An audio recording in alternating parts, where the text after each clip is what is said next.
Chapter 22. The Army of Red Goblins. One day, Mother said that since she had been out for the whole day, she would prefer it if the children asked the old saucepan man to come and stay with them, and bring any other two friends they had made. "Good," said Joe. "We'll ask Moonface and Silky." Beth wrote a note and gave it to the little white goat to take to Moonface. The white goat was a wonderful creature.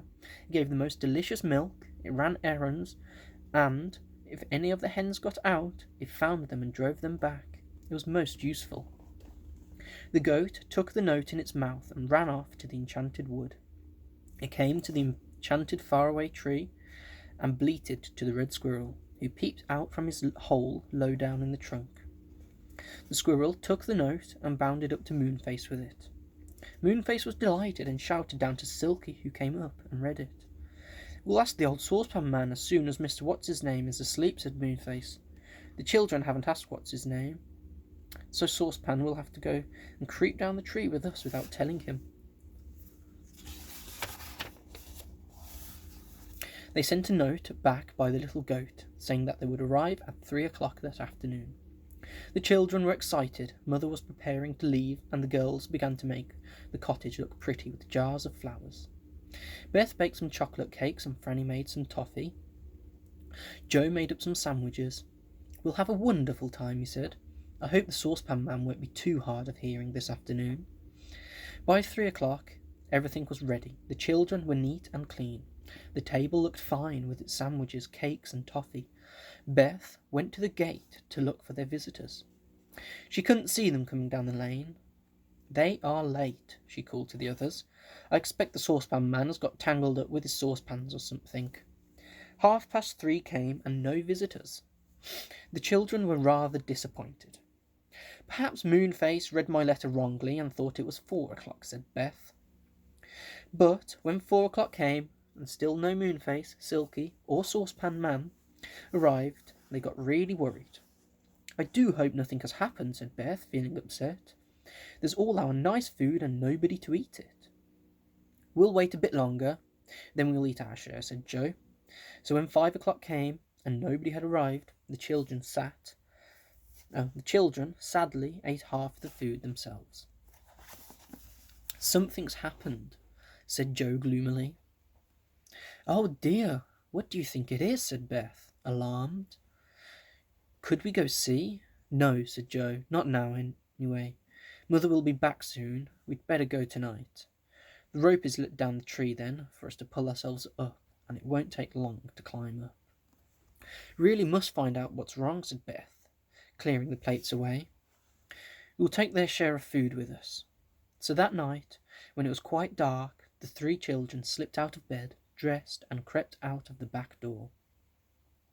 They took a lantern that Joe had found, for there was no moon that night. Joe swung it in front of him, and they could see where to walk.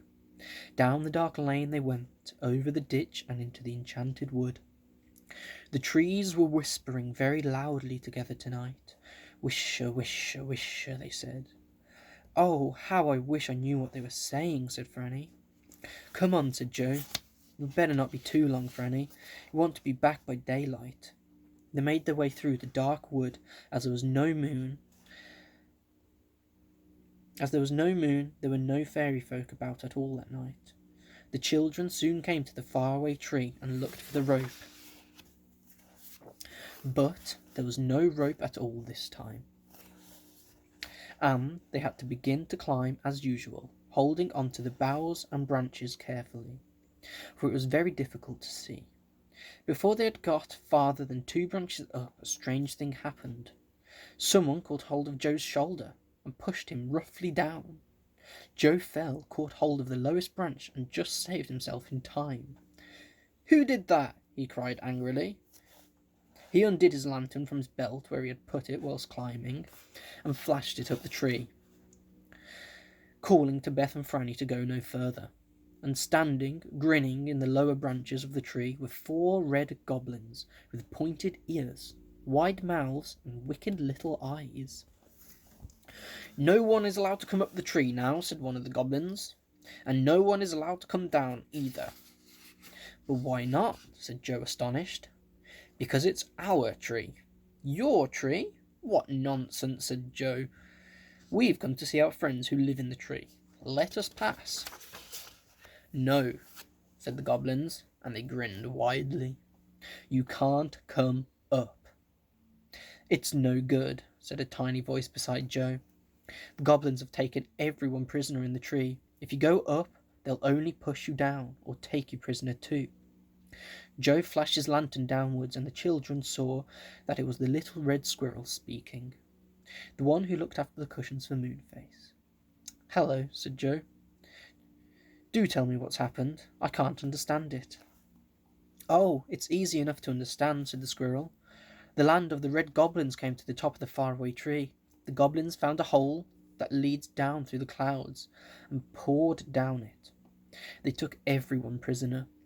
Moonface and everyone else are locked up in their houses in the tree trunk. I can tell you Mr. What's-his-name and the angry pixie have nearly battered their doors down in rage. But why have the goblins locked them up? Asked Beth in surprise.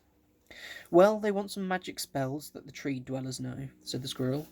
They're going to keep them all locked up until they tell the spells. Isn't it dreadful? Oh dear, said Franny. Whatever can we do to help them? I don't know, said the squirrel sadly. If only you could get up to them, you might be able to make some plan. But the goblins won't let anyone up the tree. Wish, wish, wish, whispered the trees loudly. You know, I can't help feeling that the trees want to tell us something tonight, said Beth suddenly. I always feel that they are whispering secrets to one another, but tonight I feel they want to tell us something. I shouldn't be surprised, said the squirrel. The faraway tree is the king of the wood, and now that trouble has come to it, all the trees are angry. Perhaps they want to help us. Wisha, wisha, wisha, said the trees loudly. Put your arms around the trunk and press your left ear to the tree, said the squirrel suddenly. I have heard it is said that that is the only way to hear a tree's words. Each of the children found a small tree. They put their arms around the trunk and pressed their left ears to the tree. And then they could quite clearly hear what the trees were whispering. Help the faraway tree dwellers, the leaves whispered. Help them. But how can we? Whispered back the children eagerly. Tell us. Go up the slippery slip, said the trees in their leafy voices. Go through the trapdoor and up the slippery slip. Oh, cried the children all at once. Of course. Why ever did we not think of it ourselves? Shh, said the squirrel in alarm. Don't let the goblins hear you. What did the trees say? They said we were to go through the trapdoor and up the slippery slip, said Joe in a low voice. We can get right up to Moonface's then. It's a wonderful idea. Come on then, said Beth, and the three of them ran to the faraway tree and felt about for the little trapdoor.